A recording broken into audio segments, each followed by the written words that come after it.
Morning students, स्वागत है आपका आपके अपने हरी नरेन इंग्लिश हाईवे क्लासेज में। अब से पहले हम लोगों ने प्रेजेंट इंडेफिनेट से लेकर के प्रेजेंट परफेक्ट कॉन्टिन्यूअस टेंस को कंप्लीट कर लिया था और आज हम लोग चर्चा करते हैं पास्ट टेंस के बारे में। पास्ट के भी आप लोग के सामने 4 पार्ट्स होते हैं।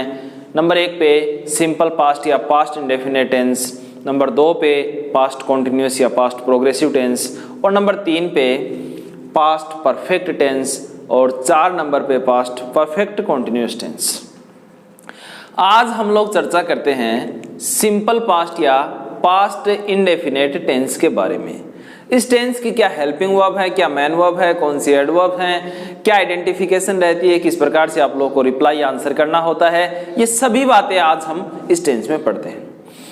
Correct form of the verb में नंबर 5 पे हम चर्चा करते हैं कि या तो हम यूं कहें सिंपल पास्ट टेंस या फिर हम लोग पास्ट इंडेफिनेट, सिंपल पास्ट या पास्ट इंडेफिनेट टेंस। जिस प्रकार से सिंपल प्रेजेंट या प्रेजेंट इंडेफिनेट था, ठीक उसी प्रकार से सिंपल पास्ट या पास्ट इंडेफिनेट टेंस है। इस टेंस में सबसे पहले हम लोग देखते हैं हेल्पिंग वर्ब क्या होती है, उसकी मेन वर्ब क्या होती है और एडवर्ब्स क्या होती है। चलिए हम चर्चा करते हैं हेल्पिंग वर्ब की। पास्ट सिंपल या इंडेफिनेट की हेल्पिंग वर्ब के बारे में बात करते हैं। हेल्पिंग वर्ब इसकी होती है डिड। जैसे प्रेजेंट इंडेफिनेट में या सिंपल प्रेजेंट टेंस में हम लोगों ने हेल्पिंग वर्ब डू डज के बारे में चर्चा की थी, ठीक उसी प्रकार से पास्ट के इंडेफिनेट या सिंपल पास्ट में हम लोग चर्चा करते हैं डिड के बारे में। इसकी हेल्पिंग वर्ब होती है डिड। अब आपको एक बात और बता देता हूं, डिड के हेल्पिंग वर्ब के साथ ही हम लोग बात करते हैं मेन वर्ब की, क्योंकि जब तक इन दोनों चीजों को एक साथ क्लियर नहीं करेंगे तब तक आप लोग इस बात को नहीं समझ पाओगे। तो हमेशा ध्यान रखना, इसमें मेन वर्ब की सेकंड फॉर्म आती है। अब ये क्लियर मैं आप लोग के सामने करता हूं कि कहां पे तो मेन वर्ब की फर्स्ट फॉर्म आती है और कहां पर मेन वर्ब की सेकंड फॉर्म आती है। तो देखना, डिड जहां कहीं पर भी आपको मिले, एक बात तो ये कि नेगेटिव या इंटेरोगेटिव सेंटेंस में आपको डिड का प्रयोग करना होता है। नेगेटिव या इंटेरोगेटिव सेंटेंसेस में आप लोग को डिड का प्रयोग करना होता है। यानी कि डिड का प्रयोग आपने जहां कहीं किया वो सेंटेंस या तो आपको नेगेटिव मिलेगा या फिर इंटेरोगेटिव मिलेगा। दूसरी बात ये, ऐसे सेंटेंस में आप लोग को डिड के साथ मेन वर्ब की फर्स्ट फॉर्म का प्रयोग करना होता है। अब देखने वाली बात ये कि मैंने एक साथ ये कहा कि मेन वर्ब की सेकंड फॉर्म का भी यूज होता है। जहां कहीं पर भी वाक्य आपके सामने सिंपल है या फिर यूं कहूं अफर्मेटिव है, तब आप लोगों को मेन वर्ब की सेकंड फॉर्म का प्रयोग करना होता है। ध्यान से सुने, सिर्फ और सिर्फ साधारण वाक्यों में मेन वर्ब की सेकंड फॉर्म का प्रयोग करना होता है। जो सेंटेंस नेगेटिव होता है, इंटेरोगेटिव होता है, वहां पर आप लोग मेन वर्ब की फर्स्ट फॉर्म का प्रयोग करते हो। तो देखना, हेल्पिंग वर्ब इस टेंस की होती है डिड, और डिड के साथ नॉट का प्रयोग, या हमेशा इस बात को ध्यान में रखें कि डिड के साथ मेन वर्ब की फर्स्ट फॉर्म का प्रयोग करना अति आवश्यक है। तो ध्यान रहे, मेन वर्ब की फर्स्ट फॉर्म का प्रयोग भी होता है सिंपल पास्ट में और मेन वर्ब की सेकंड फॉर्म का भी होता है। कौन सी सिचुएशन में सेकंड फॉर्म का होता है और कौन सी सिचुएशन में फर्स्ट फॉर्म का होता है। तो देखें, फर्स्ट फॉर्म का यूज वहां होता है जहां सेंटेंस हमारे सामने नेगेटिव या इंटेरोगेटिव होता है, और सेकंड फॉर्म का वहां होता है जहां पे सेंटेंस हमारे सामने सिंपल या अफर्मेटिव होता है। साधारण वाक्यों के साथ मेन वर्ब की सेकंड फॉर्म का प्रयोग किया जाता है। नेगेटिव और इंटेरोगेटिव, नकारात्मक और प्रश्नवाचक वाक्यों के साथ हम लोगों को मेन वर्ब की फर्स्ट फॉर्म का प्रयोग करना होता है।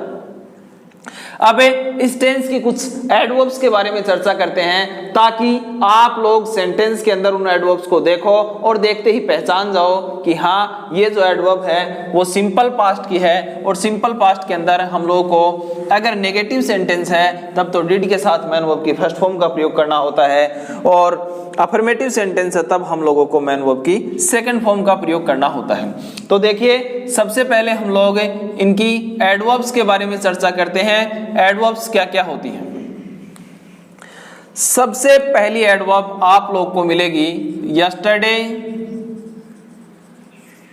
यानी भूतकाल को आइडेंटिफाई करता है ये टेंस। तो यस्टरडे मतलब भूतकाल ही है, बीता हुआ कल है, उस पर चर्चा करते हैं। यस्टरडे, अगो, लॉन्ग अगो। जब भी हम लोग को स्टोरी राइटिंग की बात करते हैं, कुछ कहानियों पे चर्चा करते हैं, तो ऐसे सुनने में आता है कि once upon a time, long ago, long ago they lived a king. तो ये सब बातें पास्ट ही इंडिकेट करता है, इसलिए yesterday, ago, long ago,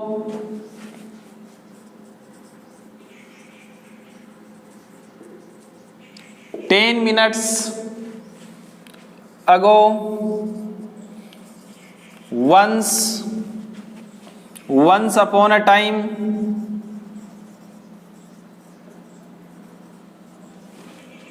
once upon a time, in plus time. In plus time पे मैं आप लोगों को समझाता हूं कि इसमें क्या है।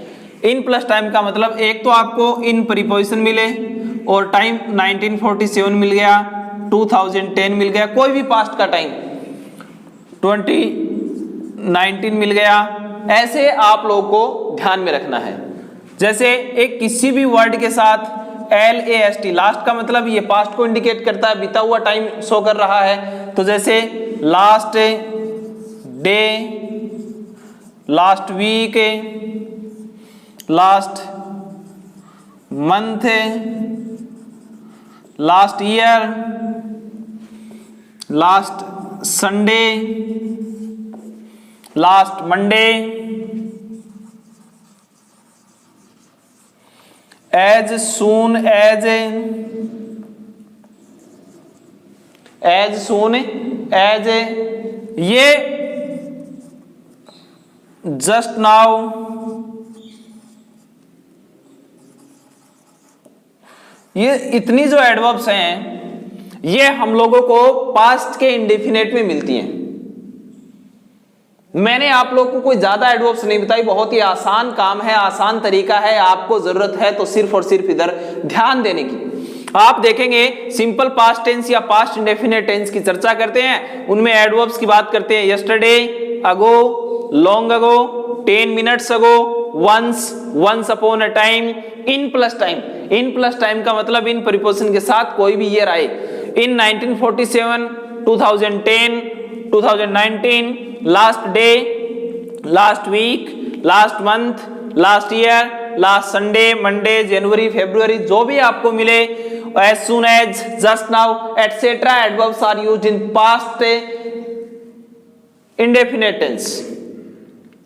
अब मैंने आप लोग को बताया हेल्पिंग वर्ब के बारे में, उसके बाद हम लोगों ने चर्चा की मैन वर्ब के बारे में, और अब हम लोग चर्चा कर रहे हैं एडवर्ब्स के बारे में। हेल्पिंग वर्ब के बारे में मैंने आप लोग को बताया कि डिड का प्रयोग होता है। डिड का प्रयोग अगर सेंटेंस आपके सामने नेगेटिव है, इंटेरोगेटिव है, तब तो डिड के साथ हमेशा मैन वर्ब की फर्स्ट फॉर्म का प्रयोग किया जाता है। और सेंटेंस आपके सामने सिंपल है, अफर्मेटिव है, तब आप लोग मैन वर्ब के सेकंड फॉर्म का प्रयोग करते हैं। दूसरी बात यह है कि एडवर्ब पे चर्चा की थी, यस्टरडे आपको मिले, किसी भी वर्ड के साथ आप लोग को लास्ट मिले, यही समझना है। इनके साथ कोई भी पुराना समय आपको मिले, आपको सिर्फ और सिर्फ पास्ट को इंडिकेट करने वाला टेंस यानी कि सिंपल पास्ट की ही चर्चा करनी है। अब एक बार आप लोग इन चीजों को नोट करने के लिए यहां से स्क्रीनशॉट ले सकते हैं, ताकि आप लोग इन चीजों को अपनी नोटबुक में नोट कर सको। अब मैं यहां से इरेज करके आप लोग को सिंपल पास्ट के कुछ से महत्वपूर्ण एग्जाम्पल बताने जा रहा हूं, जो आपके एग्जामिनेशन के लिहाज से वेरी इंपॉर्टेंट है। देखिएगा,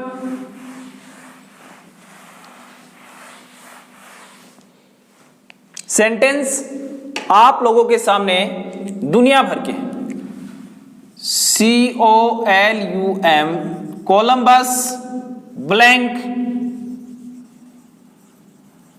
अमेरिका, और आपके सामने वर्ब है discover.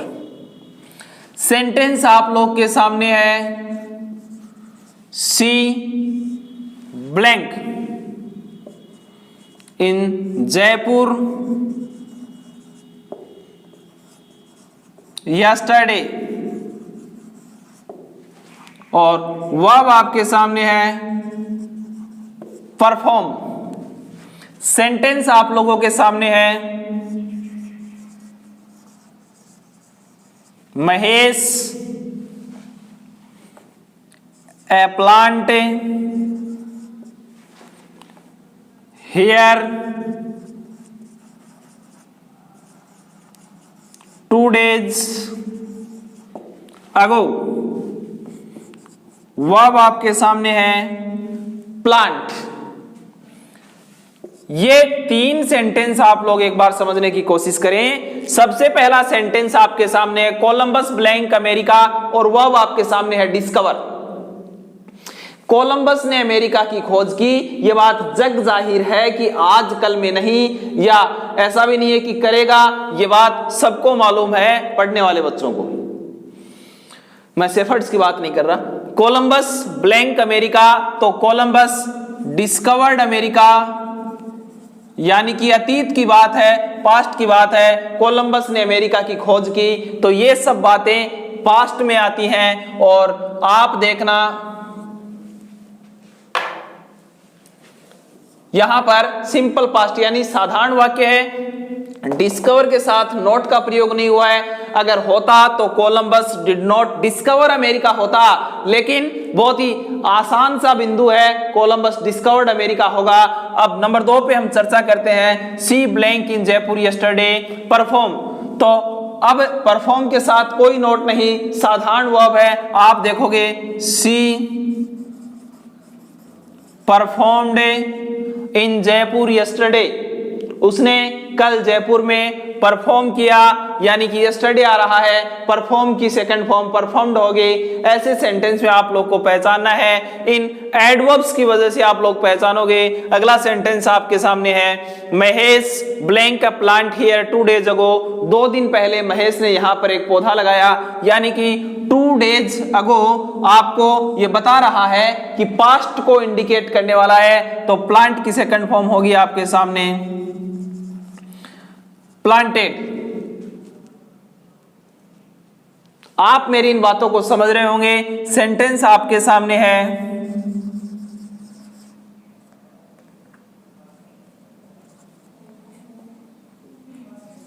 China blank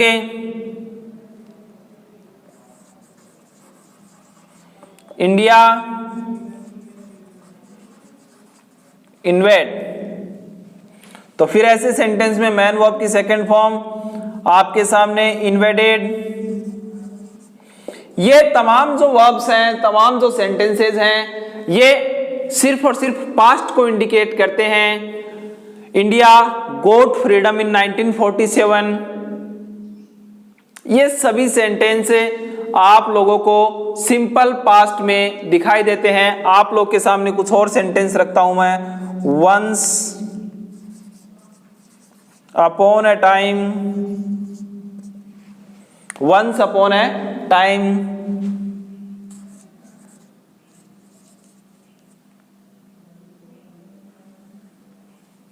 a king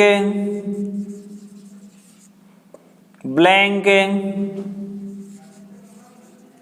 here. Verb आपके सामने है लिव। हम लोगों ने ये बात शुरू में देखी थी कि जहां कहीं पर आपको देखना हो वंस है, वंस अपॉन अ टाइम है, 2 days अगो है, लॉन्ग अगो है, तो ये सब बातें पास्ट को इंडिकेट करती है। और यहां पर हम लोग यूज करते हैं वंस अपॉन अ टाइम। ये एडवर्ब है, once upon a time adverb किसकी है? पास्ट इंडेफिनिट की है। वर्ब आपके सामने लिव है, और यहां पे मैन वर्ब की सेकंड फॉर्म होगी। तो once upon a time a king lived here. एक बार की बात है, एक राजा यहां पे रहता था। तो ऐसे भी सेंटेंस हैं। इसके अलावा कुछ और सेंटेंस मैं आप लोग के सामने रखता हूं, जैसे once there blank a king, और यहां पे हमने लिखा BEB। ये बहुत शानदार सेंटेंस है। आप लोग देखोगे वंस देयर ए किंग और वर्ब आपके सामने है BE। बहुत से बच्चों को तो इस बात का मालूम ही नहीं कि ये BE क्या है। ये BE मैं बता देता हूं। इस B के अंदर सबसे ज्यादा वर्ब होती है, उनमें is, am, are, was, were. B के अंदर 5 वर्ब्स होती हैं, इज, एम, आर और वॉज, वर। अब आप थोड़ा सा अगर जानते हैं इस बात को कि वंस जो एडवर्ब है वो सिंपल पास्ट को इंडिकेट करती है, और यहां पे मैन वर्ब की सेकंड फॉर्म या फिर डिड के साथ नॉट का प्रयोग होता है, और इनमें से अगर आपको कोई अल्टरनेट नहीं मिल रहा है तो आपको अपना थोड़ा सा सेंस ऑफ ह्यूमर लगाना होगा। देखना, वंस एडवर्ब सिंपल पास्ट की, यहां पर ए किंग इसका सब्जेक्ट है। याद रखना इस बात को, ना तो इसका कोई सब्जेक्ट देयर है ना वंस है। वंस एडवर्ब है, देयर प्लेस को इंडिकेट कर रहा है, तो आप लोगों के सामने सब्जेक्ट ए किंग है। ये जरूरी नहीं कि सेंटेंस के शुरू में ही आप लोग को सब्जेक्ट मिले। तो आगे दिया हुआ बी, जिस बच्चे को इस बात का मालूम हो कि बी के अंदर 5 वर्ब्स इज, एम, आर आती हैं और वंस आपको पास्ट को इंडिकेट करता है, तो वो बच्चा सबसे पहले इज को काटेगा, एम को काटेगा और आर को, क्योंकि वंस पास्ट का है और इज, एम, आर प्रेजेंट के हैं। आपके सामने 2 वर्ब रह जाती है, वॉज और वर। अब ए किंग सिंगुलर है, इसलिए आप लोग यहां पे करोगे वॉज, क्योंकि सिंगुलर के साथ वॉज और प्लूरल के साथ वर का यूज होता है। तब ऐसे सेंटेंस आप लोग को देखने होते हैं, once there was a king. घबराने की आवश्यकता नहीं है, इस BE से भी आप लोग सेंटेंस का आंसर दे सकते हो। बस थोड़ा सा आपको अपना माइंड यूज करना होता है। बहुत आसान है आप लोग के लिए जवाब देना, और ये आप लोगों का सिंपल पास्ट टेंस या पास्ट इंडेफिनिट टेंस कंप्लीट हुआ। इस टेंस में आप लोगों को किसी प्रकार की कोई प्रॉब्लम है तो आप लोग कमेंट बॉक्स में जाएं और लिखें, अपनी समस्याओं का समाधान करवाएं। हर एक समस्या का समाधान किया जाएगा, और अपने इस चैनल को लाइक, शेयर एंड सब्सक्राइब जरूर करें। Thank you very much. अपना बहुत ख्याल रखिएगा। बहुत बहुत धन्यवाद।